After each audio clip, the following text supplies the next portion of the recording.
All right, so we're back for another deep dive. Hmm. And this time, we're talking relationships. Oh, Specifically, spicing things up a bit, ooh, reigniting the spark, right.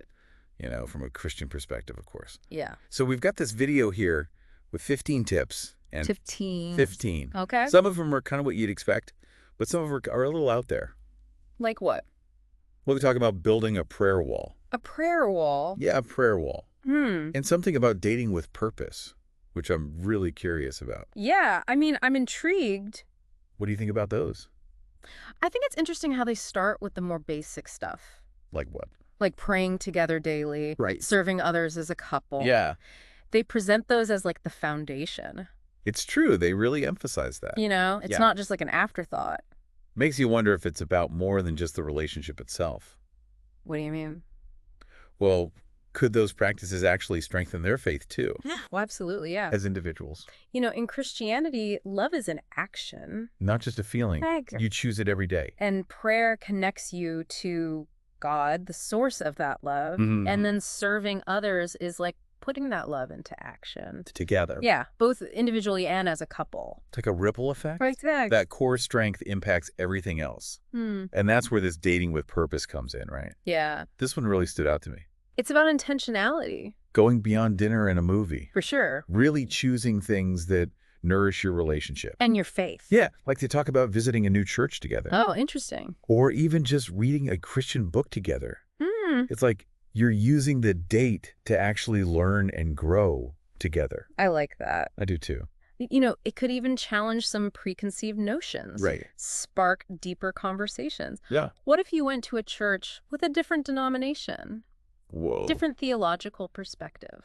Yeah, that would definitely shake things up. It could lead to some really amazing understanding. Absolutely. I think about those couples who've been together for years. They've fallen into a routine. Yeah, lost that spark, Maybe this is what they need. that intentional dating. Yeah. It could be a game changer. And it doesn't have to be these big, elaborate dates either. Right. The video also talks about smaller rituals, Oh, like what? like sharing what you're thankful for. Each day. Yeah. Ah, I love that. Or reading a Bible verse together before bed.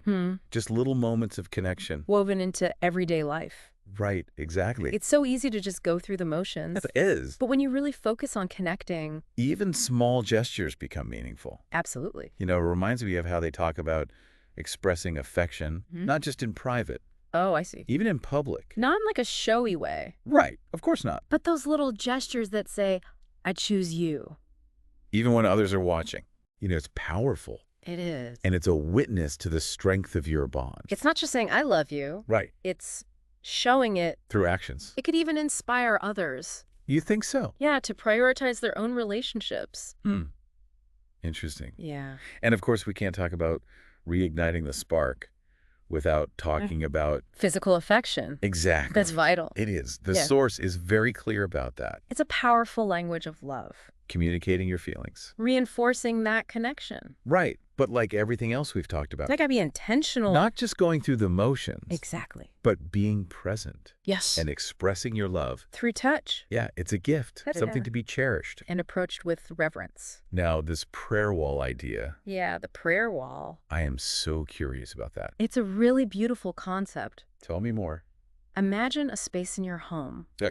dedicated to writing down prayers. For each other. Yes, for each other. Wow. Maybe even shared spiritual goals. It's a Oh. visual reminder, your commitment Oh, I see. to each other's spiritual journey.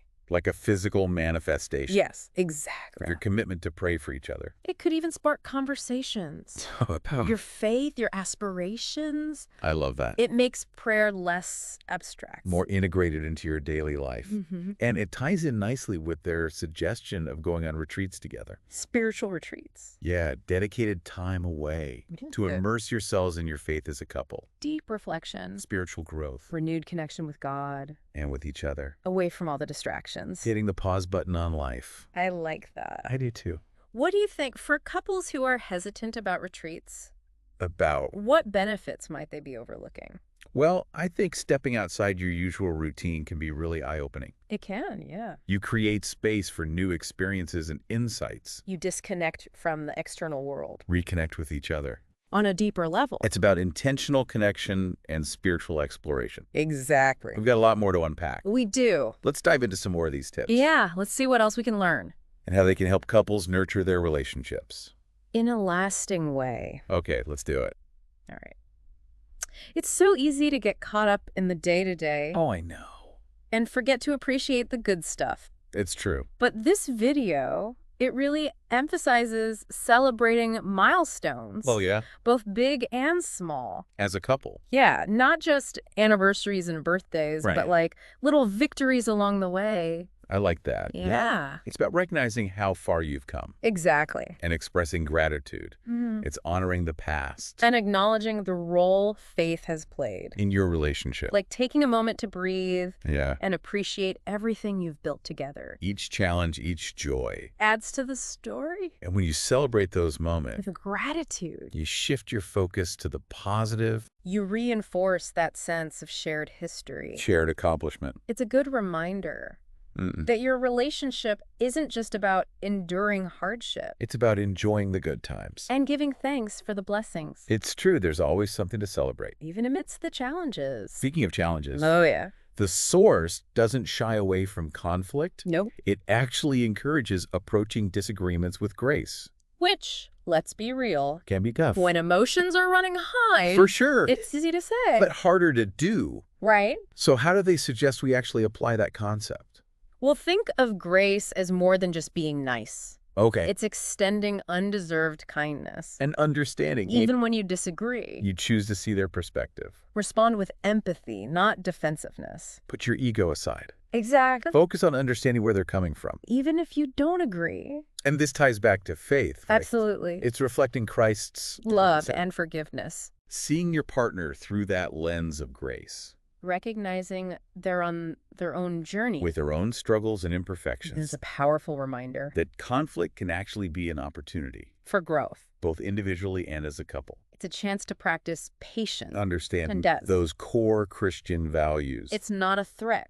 To your relationship. It's a refining fire. That can make your bond even stronger. If you navigate it with grace. Transforming those moments of tension. Into opportunities for growth. Spiritual and emotional. Choosing love over anger. Forgiveness over resentment. Now, 2 tips that really resonated with me. Oh, yeah. Tell me. Worshiping together. Okay. And being each other's biggest cheerleader. I see the connection. When you worship together. You're sharing a deeply spiritual experience. Connecting on a soul level. And when you encourage each other's dreams. You're strengthening that bond. In a practical way. It's like a positive feedback loop. Yeah. Your shared faith fuels your encouragement. And your encouragement deepens your connection. It's beautiful. And it reminds us that relationships aren't just about romantic love. It's about friendship. Being each other's champions. Celebrating each other's victories. Which leads us to the final tip. Yeah. Creating a shared vision for your marriage. Not just day-to-day compatibility. But the big picture. Aligning on your dreams for the future. Taking time to articulate your hopes and aspirations. Weaving them together. Building your marriage on shared values. And a common purpose. And for this source. That foundation is faith. Creating a life that reflects your commitment to Christ. It's about seeing your marriage as a ministry. A way of serving God. Reflecting his love to the world. Your partner's on a journey. Of faith and love. Supporting each other every step of the way. It's important to remember. What? That marriage is a journey. With both joys and challenges. And you face those challenges together. Hand in hand. With God as your compass. It's a reminder that you're not alone. You have each other. And you have God. Walking alongside you. Every step of the way. You know, it's incredible how these simple tips can be so profound. Right. When you connect them to faith and relationships. It all comes back to intentionality. Choosing to prioritize your relationship and your faith. It's like you're actively creating the love story you want. Instead of just letting things happen. Exactly. That's a great way to put it. But I'm sure some people are feeling overwhelmed right now. 15 tips is a lot. It is. Where do you even begin? Right. Well, there's no one right answer. It's about finding what works for you. And your partner. Maybe daily prayer is a good starting point. Or that date with purpose. Whatever sparks your curiosity. The important thing is to take that first step. No matter how small. It's like planting a seed. Nurturing it. It can grow into something amazing. And remember, it's about progress, not perfection. You're going to stumble sometimes, Fall back into old patterns. but you just keep coming back to these principles, Keep nurturing your relationship and your faith. even when it's hard. Because building a strong relationship, A faith-filled relationship, it's a journey. not a destination. You're always learning, always growing, Always choosing love. even when it's tough. These tips offer a roadmap A guide to reigniting that spark, and keeping it alive. not just for a moment, but for a lifetime. That's the goal. So, as we wrap up this deep dive, Mm-hmm. I have one final question for you listening. Okay. Which tip resonated most with you And what's one small step you can take today? to incorporate it into your own relationship? Think about it. Let it simmer. Take action. Thanks for joining us on this deep dive. Until next time. Keep seeking, keep growing. And keep the spark alive.